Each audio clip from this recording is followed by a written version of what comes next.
Welcome back, everyone. Got a fun one for you today. Kalitas, Bloodchief of Ghet. No, the other Kalitas, the big one. Because everyone's like, oh, the 4-mana one? No, not that one. Let's take a look at this opener. 3 lands, Tavern Swindler, nice. Not a lot of card draw in this hand.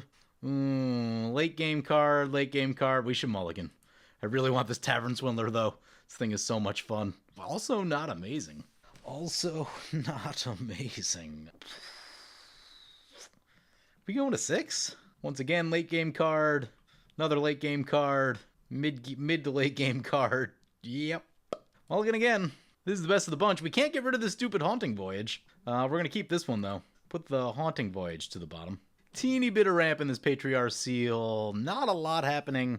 I guess at some point, theoretically, there's ramp with this Black Market. So, Kalitas, Bloodchief of Ghet. Oh, brings back to return to the swamp, play a swamp, and pass. Anyway, taking a look at our commander, Kalitas, Bloodchief of Ghet, 7 mana for a 5/5, pay triple black, destroy target creature. If the creature dies this way, create a vampire token that's power is equal to that creature's power, and toughness is equal to that creature's toughness. So, you make a vampire copy of the creature, essentially, when it dies. Cool card. Been around a long time. Does not see a lot of play. It is difficult to use. And it's 7 mana, which in and of itself means that like it needs to be really strong at 7 mana. Then the problem becomes you have to tap it and the triple black. It is a high cost for that ability. You know, for Commander's day and age today, this should be like 6 mana and 1 or 2 to activate. Right, and that'd probably be still even like a little underpowered if you wanted to play that really safe. That's how that would be. But I mean, that's way less broken than many things happening nowadays. But yeah, 7 has to tap, and triple black is just a lot to ask. That said, I've been wanting to get one of these for my tap creature tribal deck, which I think I finally did. I ordered like a giant thing of cards that I can't even remember what's in it. So I think I finally ordered one. Anyway, I've been wanting to use this in Tap Creature Tribal for a while. And even in there, it is difficult. It is just so much mana. In that case, you have to hope that you have multiple black filter lands with Gigantha. And that will get you the mana you need to cast this thing and use it when you need to. But anyway, I've always wanted to run this card. It's a very interesting looking card. Kind of interesting art too. Because what you're looking at the backside of the creature. And how often does that happen? Like almost every creature you see, especially the legendary ones, it's always kind of like a straight on shot, or at least it's from the front angle anyway. So yeah, I don't know, just an interesting card that's been around a long time. Its effect is reasonably powerful, just that there is a lot of cost to actually get it going. So anyway, brings back to our turn. There's an Arcane Signet. Looks like we're playing the Patriarch Seal first. I mean, we're on pace to get Black Market next turn. You know, if we can get that before, like, I don't know, Sakura Tribe Elders or something show up, that could be kind of nice. Humble Defector going over to 15 Squirrels. Don't love it. We could use some card draw. We are hurting. Except we're the control deck, and Fish is the aggro deck. So, like, Fish really doesn't want to give us cards for that reason. But boy, I wish they did. Thought Vessel. Rograkh. So, initially building this deck, I was actually going to do it as a mono black tap creature tribal deck. And then as I started looking at this a little bit more, also I had Visara in the command zone, who is... I mean, Visara is like a reasonably costed version of this effect. You don't get the creature back on the other side of it, which, you know, keeps the cost down, thankfully. But opponent activates the Humble Defector, giving it back to Fish. Oh, Rites of Flourishing. Rites of Flourishing is beautiful. But yeah, Visara is the version of this card that you would, like, actually play. It is actually playable in some places. So this had started with Visara in the command zone, and I was going to do it as a tap creature mono black deck. And then I'd figured to myself, you know what? I play Visara a lot in Tap Creature Tribal. So I decided to switch it over to Kalitas, and Kalitas has the vampire synergies that you can run with it. So in some ways it makes it a little bit more interesting. I have played a little bit of mono black vampires in the past. Actually, I have like a really untuned mono black vampires deck with Anawan in paper that I only rarely bring it out. Usually I only play it like in lower power settings where people aren't very tuned and stuff like that. So I don't play it all that often, but so, you know, depending on what you find more interesting, if you've played a lot of mono black vampires, there's a lot of vampires in general. Maybe the vampire version isn't as interesting. Maybe the tap creature version is more interesting. I did keep a couple of the big tappers in here, but didn't go super heavy on them. There are only so many good ones in mono black. This one's very interesting. Xiaoku Endbringer. 7 mana 5/5 flying, can't attack if another creature entered the battlefield. Oh, can't attack if there's another creature on the battlefield, sorry.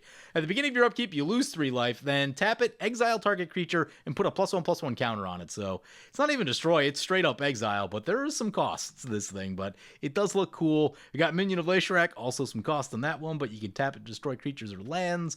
Avatar of Woe is the classic. Mags of the Coffers goes in a lot of decks, but is going to be particularly good in this one because of the untaps. Also, Helldozer is a win condition in the late game. And oh boy, do I want to get some people with Helldozer, because it's one of those cards I've just looked at for years and years, and you're like, oh man, how do you win a game with this card? And it takes a lot. It takes a lot.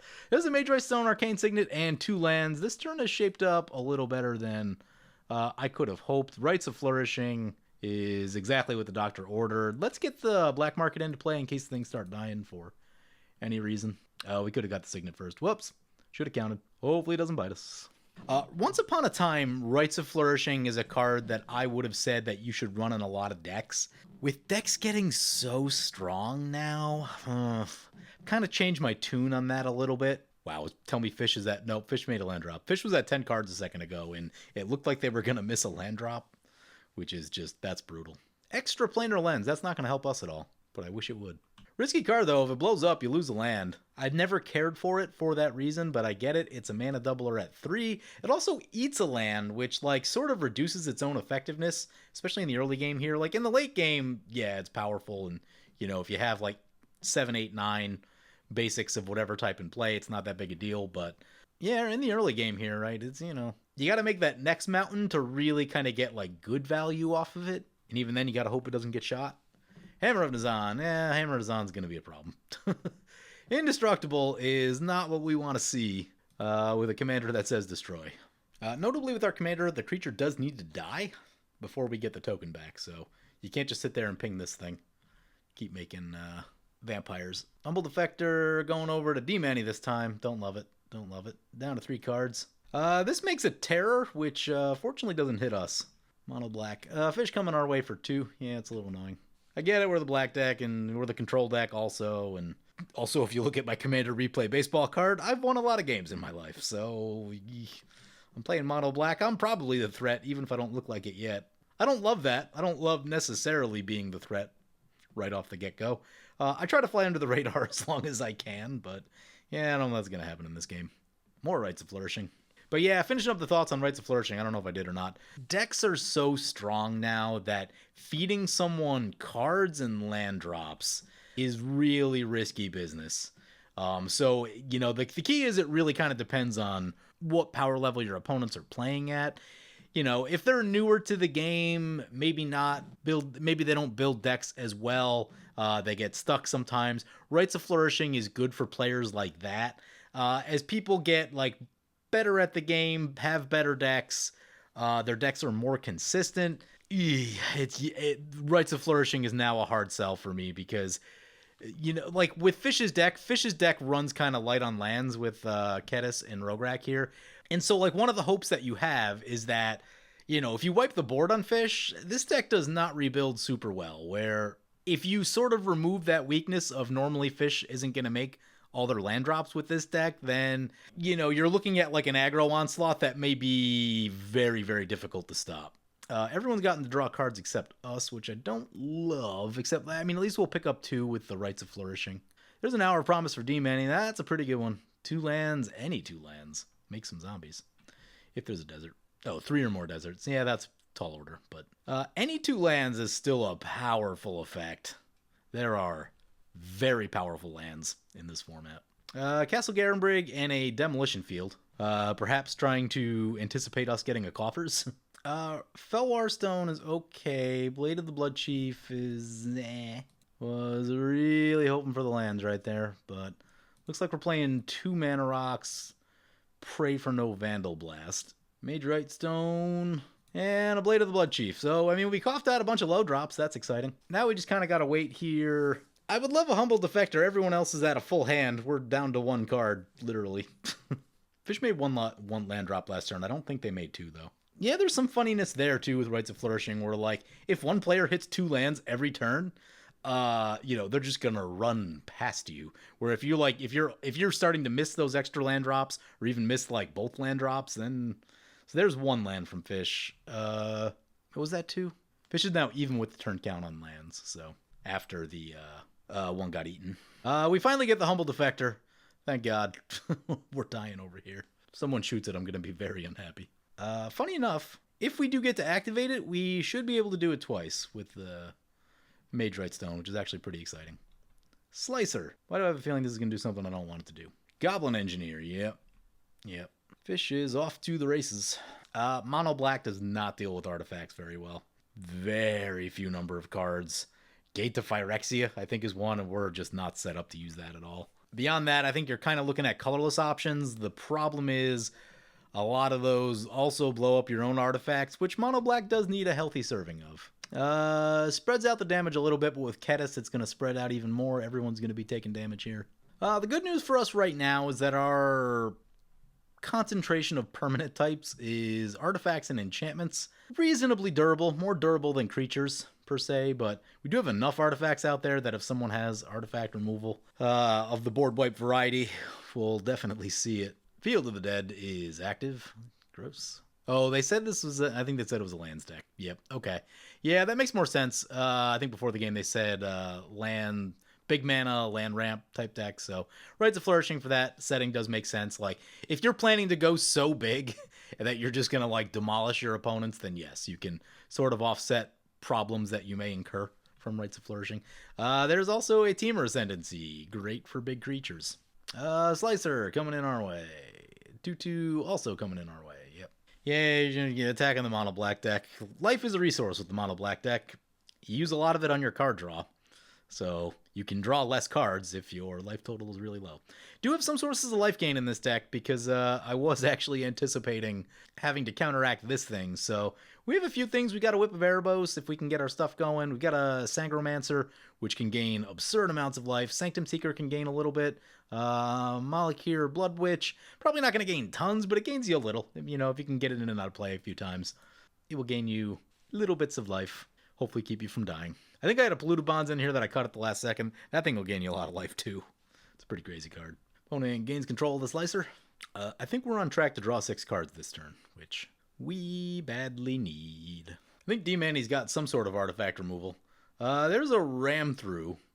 D-Manny has the Slicer Fight. Oh, it's not equipped to anything. Oh, what was the... Oh, we didn't have any creatures at the start of our turn, so... What can you do? We're going to get a black market counter, though. I will take any little bits of extra mana we can get. We are looking at 15 mana worth of creatures. 18 if you want to activate this thing, or 10 if you go for this one all in and of itself. It's a lot of mana. It's a lot of mana. Slicer, over to Squirrels. So what I've been thinking about, after I finish building this deck, I've been also thinking about, I want to build a mono black aggro deck that's not tribal. Because, like, most of the mono black aggro decks I can think of are all tribal decks. You know, either zombies or vampires or, I forget what other tribes there are. If you want to get weird, you could do like Spectre Tribal. That's one I've been wanting to do for a while. D-Man is going to activate that Demolition Field, blowing up the Field of the Dead. That is a great idea. Nothing good ever came from a Field of the Dead staying in play. So much free value. I think we gain the Slicer now. Is that how it works? We do indeed gain the Slicer. There's a land. We missed those. There's 2 lands. Okay, we got our land drops. We're going to get our little bit of extra black mana. What are we doing? We are going to activate this thing, giving it to Fish, which maybe isn't the best idea. Then use Mage Right Stone to untap it, and then do it again. I guess we'll give it to... What's D-Manny playing? Worms? D-Manny can have it. Although, I think it'll end up back to Fish anyway. Anyway, this draw 4 right here is going to be very helpful, because everyone has way more cards than us. Captivating Vampire and Feed the Swarm. Feed the Swarm is reasonable. This is more of a finisher. We're going to want to have a bunch of vampires in play first. We're a ways away from that, so, like, likelihood of a board wipe going off, probably not even going to throw this out there just because. Kindred Dominance is a magic card. So if we played Kindred Dominance, we would get a lot of counters on Black Market, is what would happen. If we played Captivating Vampire and then played Kindred Dominance, then Captivating Vampire would be huge. I think we can wait one more turn. Let's make both of our land plays. Then we'll see how much mana we actually have. Okay, so we have 7 in our mana. 10. We have exactly 10. We have exactly enough to get our commander and activate it one time, or we could go Avatar of Woe. Avatar of Woe is an avatar, although I guess we could choose Avatar with the Kindred thingy. The only thing I'm sad about is that we can't get this thing equipped to our commander and leave up all the other stuff. Okay, so I think that being the case, I think we're going to go for the Avatar of Woe. Equip the Blood of the Bloodchief, put Lightning Greaves on the Avatar, go to combat, attacks a player other than fish. We'll attack D-Manny since they have... we'll go into Squirrels. This deck is probably a little stronger than what D-Manny's doing. D-Manny's deck is good, but it's very fair. I mean, it's a bunch of big green creatures that will trample you to death, which... You know, it's good enough to win games, and he's gotten me with it a number of times, actually. But I wouldn't exactly call it unfair in any sense. So the Lands deck. Lands is notoriously, like, one of the strongest archetypes in this format. Yeah, that's pretty good for now. We'll pass the turn. Finally got a little something going. Got an Avatar of Woe equipped and ready to go. Got a Blade of the Bloodchief on it, which makes me happy. Unfortunately, with Lightning Greaves... You can't use the untaps all at instant speed. You got to move the boots off first. Swiftfoot boots would be better. I have both in here just because haste is super important with these tappy creatures. I've come to love tap abilities. After building Tap Creature Tribal, like the amount of value you can get if you can keep it in play and tap it a couple times, so good. And just everything is instant speed, which is glorious. Like, you have to do almost nothing during your turn and just, you can wait. Oh, no, Lightning Greaves, no. Free equip. Where are they going? To the Slicer, huh? Probably take that down. Yeah, that thing, because that thing's just going to throw damage everywhere. Hopefully I didn't miss the window here. Yeah, I think we need to slow the aggro deck down, because D-Manny and the Lands deck don't have all that much going at the moment. So slowing Fish down is going to be a real good idea. I mean, Fish still has doubled mana and 9 cards. So those are all things. D-Manny is going to return to nature the Slicer. Interestingly, he could have gone for the Hammer of Nazan, and then all of Fish's creatures are fair game for the Avatar. Fish has something. Deflecting Swat? Oh, please don't be like a Wild Ricochet or something. It's a Fury Storm. Gross. So we're going to be losing some artifacts, I think. I think they have to choose artifacts. I don't think they can choose enchantment. At least if we can keep the black market alive. Made some hope, but we have a lot of artifacts on the chopping block here. It's not great.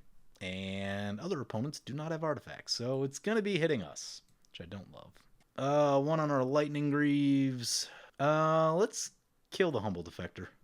It's causing too many problems. Oh, why is the Magerite Stone Oh, we used it already. Disappointing. They give it to us just before it dies. Black Market gets a counter. Blade of the Bloodchief will trigger, although Blade of the Bloodchief... I don't know if Blade of the Bloodchief's going to stick or not. Magerite Stone going down, yeah. Fury Storm is really good in Partners decks.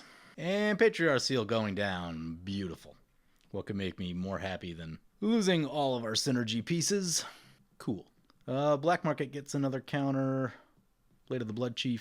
Unfortunately, we don't have quick win conditions in this deck. This deck is really made to like kind of smother your opponents for a while, and that's actually going to be really difficult now that all of our pieces went down. I cut Magus of the Will at the last minute too. Access Tunnel. Gross. Yeah, honestly, I think D-Manny could have did better with that Return to Nature, because like I was probably going to shoot that. Oh my god, it's a Black Blade Reforged. I was probably going to shoot that Slicer, and now there's a Black Blade Reforged that's going to be free equipped, and it's indestructible, and a Fire and Ice. I mean, at least if there's an Austere Command or something like that. We've already lost most of our good stuff. Fish is the one liable to lose the most now. Free equip. Awesome. If we can get a few more counters on this thing, we could actually, like, theoretically block it at some point. The Menace is a problem, though. Cool. Coming our way. Because, of course, D-Manny has something. Shuffles their library. And prevents all combat damage. Love it. Love it. Because he would be on the block for 11 also, right? And... that is a lot of life loss for everyone. Kediss is very strong. We can somehow get 5 vampires. Start stealing the indestructible stuff. Problem we have now is that, like, using spot removal isn't really the best. I meant to throw an Ugin in here, and I forgot. There's the Austere Command on artifacts and small creatures. Beautiful. Also, the timing of this. the hammer will get destroyed before the creature does, so the creature dies also. That is glorious. We lose our last mana rocks here, but just as we were kind of drawing it up, we had already lost so much that is a positive thing for us, even though we just lost a bunch of stuff. As long as we can keep the black market in, we'll be nice and good. That can easily make up for the loss of the mana rocks, as long as it sticks. Yeah, this turn thinking about, as long as it sticks, thinking about just entwining this. Maybe trying to get our commander. D-Manny says, I'll do the cleanup now. Ooh, I don't like the list. I don't like the sound of that. Please do not shoot the book. Shoots the avatar. Okay, I can live with shooting the avatar. That's fine. Another counter on black market. Not a ton of reanimation in the deck. There's a Haunting Echoes for all the vampires. Probably not going to get the avatar back, though. Now he shoots the black market. My God. Can we just catch a break? Just a little bit? I want to go for the Spite Feed the Swarm on this Garrick's Uprising, but this is also dangerous. Sanctum Seeker is a magic card. Play the Swamp. God, tell me we're one short. Yeah, we're one short of entwining. I mean, we got a Promise of Power, though. We need to hit all those land drops, because we just got ripped apart with removal. Crypt Gas is a magic card. Those are magic cards. I think right here, let's play the Swamp and just play the Twilight Prophet. Next turn, I think we'll think about Mana Vault into Crypt Gas. God, if Fish plays a wheel, I will not be happy. D-Manny's getting hit. Well, Fish could probably take a shot too, but D-Manny's getting hit for... They could have left us the black market. He goes down to 29. We do have the City's Blessing, so that'll be cool. I always kind of forget that this card exists. At the beginning of your upkeep, if you have the City's Blessing, reveal the top card of your library, put it in your hand, each opponent loses X life, and you gain X life for that card's mana value. Reverse Dark Confidant on steroids, basically. Buried Ruin, getting back the Lightning Greaves. Okay. Greaves are pretty annoying for us. Won't lie. Not as probably annoying as the Hammer of Nizan, but I almost wonder if Extraplanar Lenses, they don't have that many mountains. Okay. I see what's happening. Well, that's another one. Because again, as long as Rights sticks, people are going to be making land plays like... Ugh, Goblin Welder. Yeah, Goblin Welder's not great. Love to shoot that one. Boots on Goblin Welder. Tormod's Crypt. Gross. I have a feeling that's going to come our way. No, they're just going to exchange it with the... Okay. They get the Slicer back, though, which is kind of disgusting. Tell me it has haste. It has haste. So there's going to be a lot more damage flying around the table. It's not amazing. Of course, it's coming our way. Down to 17. Hope we catch one of those like 7 or 8 drops off the top with this thing.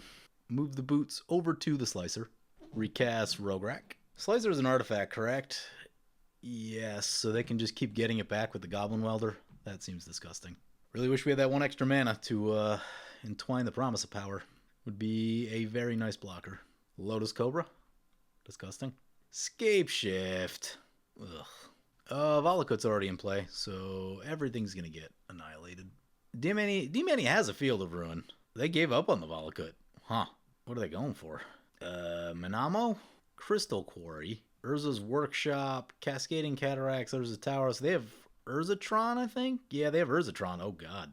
So they have a lot of colorless mana. I mean, I guess that's not them just ending the game with Escape Shift, so that's cool. Ooh, and then they make a lot of mana with Lotus Cobra. Okay. I want to cast Kindred Dominance, but I also want to get Cryptghast in, and I don't want to blow up Ooh, maybe we blow this up. There isn't a lot of reanimation, though. Continuous card draw, life, yeah, it's a lot of resources. There's a lot of resources to blow that up. Garth into play. They draw a card. Crack a fetch. Lotus Cobra. Activating Garth. What are we getting? Disenchant on the Lightning Greaves. Okay. That does make life a little less bad for us. Could theoretically shoot the Goblin Welder, and then we don't have to worry about artifacts coming back, at least for the time being. Over to D-Manny. D-Manny's down to 23. Yes, Slicer is disgusting. Azuri's Predation. Well, we're going to lose the Twilight Prophet. That's a lot of 4/4s. That's a lot of card draw. I was kind of hoping to shoot that before all that happened. This stupid thing survived. Nature's Lord into Squirrels. We probably need to shoot the Rites of Flourishing. I mean, there's multiple enchantments that need to get shot. So the problem with the Rites is that it's feeding everyone cards. And as a control deck, like, we need our opponents to run out of cards. We also need them to run out of removal. Like, no one's going to get anywhere, and especially not us, if people just keep drawing into every piece of removal they have. We really need to stop the card draw. This is where I wish we had Ugin in the deck. Ugin right now would be glorious. Just get all this crap out of here. We can actually send this over to D-Manny, and he'd probably block. That's probably what I'll do. There's a swamp.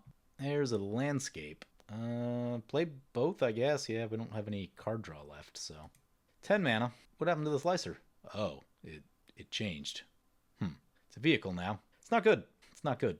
That's a lot of 4/4s. I don't know that those are coming our way, to be honest. I think we're going to let D-Manny have his worms for a turn. He agrees. Perfect. We can have a Cryptcast. Play a Cryptcast. Let's get our commander in, because that takes time to be good. Time is a fleeting thing. We extort. Back to 20. We'll cast the Burnish Heart. Then we'll extort again. Back to 23. Feeling healthier already. Pass like that. At least have a blocker we can finally throw in front of the slicer. Slicer can't be blocked. Gross. Our way. Oh, wait, it's a vehicle. Oh, as long as it's your turn, it's also a creature. No double strike on that side, thankfully. Over to D-Manny. Yeah, I think Fish realizes Fish is about to get pounded with worms. We are, once again, needing card draw, which is sort of the reason we can't, like, shoot the Rites of Flourishing. We just don't have what we need. God, I wish we could have entwined the thing. Oh, we'd be in such a better spot if we had that demon. It's gonna convert. D-Manny's down to 18. Squirrels! They're getting low on life, but they're poised to have a big turn. They have a pretty good amount of mana, Rites of Flourishing, and Temur Ascendancy. You can get a lot done with that. Plus, their commander's in play. They've already used Disenchant. You can get Black Lotus for mana. I mean, they have a lot of mana. Actually, they have a lot of mana with the Urzatron. Glacial Crevices now. Gonna be hard to kill Fish. Do we draw 30? Activate the Garth. Black Lotus, more mana. This is a nasty card, by the way. Sacrifice a Snow Mountain, prevent all combat damage that would be dealt this turn. You very specifically need Snow Mountains to do it, but Repeatable Fog. Zakama. Cool. Deals with enchantments, doesn't it? Yes, it does. They will draw a card. God, it only takes 2 shots to kill our commander. It's not ideal. Gonna untap Garth. Yep. Wow, all the lands untap. Oh my god. Friggin' Zakama. Why do they put the lands untap ability on that? Just why? Doesn't make any sense. It would be a reasonably fair card if it didn't untap all the lands. Because it's big and expensive, and it takes even more mana to activate it, so you just need a lot of mana. You know, reasonably, when you cast it, you'd be able to use it once, then you have to wait to untap with it. Nope, just all built into the card. Oh my god. Cultivate. Arcane Signet. At least they're burning mana. The worst thing would be if they just had a whole bunch of mana untapped. It's a little tricky right now. I think they have 2 activations of Zakama with the lands that they have, because they have all these filter lands plus the Urzas. Teferi's Protection. You know, that's actually premature, because when they phase back in, we can just shoot Zakama. That could actually be a lot worse. Although now D-Manny might be incentivized to kill us. How much can we actually block? They all have trample. Of course they have trample, because of this stupid thing. 5 of them, that's 20 damage. It's not lethal yet, but it's real close. We can block 1 of them. On the other hand, we have the answer to Zakama in play. So, like, this is our bargaining chip. Shamanic Revelation is a good start, and I am jealous. Wow, he just went to 38 life. So, in a sense, that's good, because now he's probably not worried about our Cryptcast, where he was in the teens, so you have to start worrying about the Cryptcast a little bit. But we lose the Rites of Flourishing, also, which was a card draw that we kind of needed. Sends 1 over to Fish. I don't know that Fish will sack a land for 1. I wouldn't. 37. Zakama makes it tough to play our other creatures. It's not really a thing that I want to be doing. Instead, crack the Burnish Heart. Get 2 swamps. We get back to our turn. There's a Mana Vault. I think we're going to pay just because, like, I don't really want to commit anything into the Zakama. They can just shoot everything down. Oh, those are doubled. Gauntlet of Power, huh? That definitely gets eaten by a Zakama. Well, we can crack the landscape safely. Yeah, I don't... Man, do we really lose a turn because of that? That sucks. Because, like, we don't really have card draws, so it's like... I mean, I guess they have to spend their next turn figuring out how they don't die to D-Manny. Let's get the Sanctum Seeker in. We gotta... just to do something. Yeah, we keep our life total coming back up just a little bit. Because it takes 2 triggers to shoot this, and it takes a little bit of commitment to do that. Back to 26. I think we pass like that. We can actually poke Fish for 2. We're not blocking with this thing. Yeah, the timing of that Teferi's is weird. There were some pros and cons to it. The pros that D-Manny, they don't get attacked by D-Manny, but Also, they kind of like, I mean, that's a very good protection effect against us trying to do this one time, and especially since we can only have a single shot worth of it, you know. Like, I'm definitely just planning to shoot Zakama when they phase back in. Hope they don't have another protection effect. That would destroy us. I don't know, maybe, can we wait on the Zakama? We might be able to wait on the Zakama. I don't know. There's a chance they draw into a protection effect with the stuff. But it's also like, if it's not going to come in our direction, maybe it's just better to, like, leave it there. Because we need to get rid of the great. We need to get rid of this thing. Getting rid of this would be ideal, so no one has to die to trample. Flame Tongue Kavu, this is definitely going to hit one of our things. Crypt Gas down. Rograkh Heretic Praetor. There's one I haven't seen in a while. Exile top card of your library. You may play it this turn. At the beginning of each opponent's upkeep, next time they would draw a card, they exile the top card of their library instead. Yeah, messes with your card draw a little bit. All right, I think I'm going to let this Zakama be at least until an end step or something. Wish I had an Agadeem's Awakening in here. I didn't put it in. Definitely should have. Yeah, the other thing, too, is that as they try to cast spells that will eat mana that Zakama could be using to shoot stuff. Garth, what are we going for? Rain Geyser, they can draw so many cards. D-Mani is going to return to nature the Temur Ascendancy. Yeah, that's been needing to happen for a while. Also, good thing we didn't play that. Only X2. X2 on the Brain Geyser? That doesn't really even seem worth it. Alchemist Refuge, gross. Ranger's Path. Eon Hub. Players skip their upkeep steps? Weird. What does that combo with? Also, I'm sure D-Mani probably wishes he held that just a little longer. Because you really don't want to find out what this is for. Oh, that's going to get weird with our Mana Vault. Careful with that. That could get us killed. Notably, opponent tapped out all their mana. So we can plow through with the... we can kill the Zakama if we need to. If we kill the Zakama there... Yeah, if we kill the Zakama now, D-Mani probably kills them. Eon Hub, the Urabrask counter we all need, said no one ever. Okay, that is funny that Eon Hub does counter the Urabrask ability. That's a cage stone for D-Mani. Yep. That'll make these bigger. That is scary. Let's see what D-Mani's thinking. Sending them all. So if we shoot the thing, that's lethal. I don't know that we want... Yeah, I think we should probably just shoot the 9/9. Oh, they scooped. Oh, I could have waited like a second. Well, that's the case. We'll start shooting fish and stuff. Urabrask goes down. We get a 4/4. What does this do? Some sort of fight spell. Yep. Commander gonna go down. Probably puts us on the... back to the command zone. Probably puts us on the Kindred Dominance. The problem is, like, D-Mani's gonna just be able to, like, way outcast us. I am hoping he goes for, like, a big overcommit. Though, what I told him a turn or two ago, he should know that we have a board wipe. So, if he's got a protection spell, or if he just plays around it, it's all a headache. We needed that 9/9, though. A lot of bargaining power in a 9/9. We're just like... I mean, we've been ripped apart by removal. Most people have in this game. But we've been like... It's been like 1 mana short, 1 card short, just a lot of that type of stuff this game. And those are the games you lose. If you're like 1 mana short every single turn, those are the games that you drop. That's a changeling, which means it'll survive. Which is unfortunate. And it's pro-black. Ah, God. Yeah, I mean, he has like enough mana to just like kill us with that. Awesome. Awesome. Back to our turn, Mana Vault. Nyx Lotus. Not the card we need. I mean, we're basically just dead. Because it goes, this will go to 10, then it'll go to 20, it'll go to 30. Yeah, like we're screwed. Play the Gauntlet of Power. I go back to, if we had that flyer, the demon, people's life totals would be a lot lower. We'd have some chance to think about doing something. Choosing black. Yeah, I mean, we got a Kindred Dominance, I think. Just can't get around that.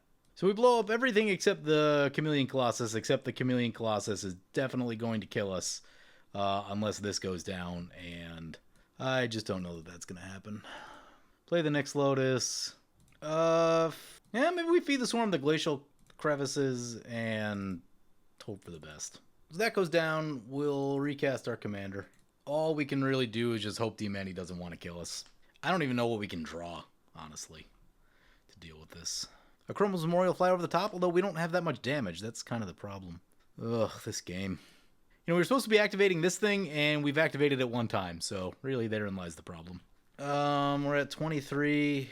We'll just leave blockers. Dragon Mage. That's an interesting card. Doesn't have haste, currently. I would take a fresh 7, though. I wonder how that'll change the math for what's going on here. God, he has so much mana. Oh, God. Return X non-legendary creature cards from your graveyard to your hand. Oh, non-legendary cards, so... Let's see, Zendikar Resurgent. I mean, we can probably just scoop. I want to thank my awesome Patreon supporters. You guys are awesome. If you want to help support the channel, vote on which decks I play next, or if you want to get some good games of Spell Table, be sure to check out my Patreon at the link below.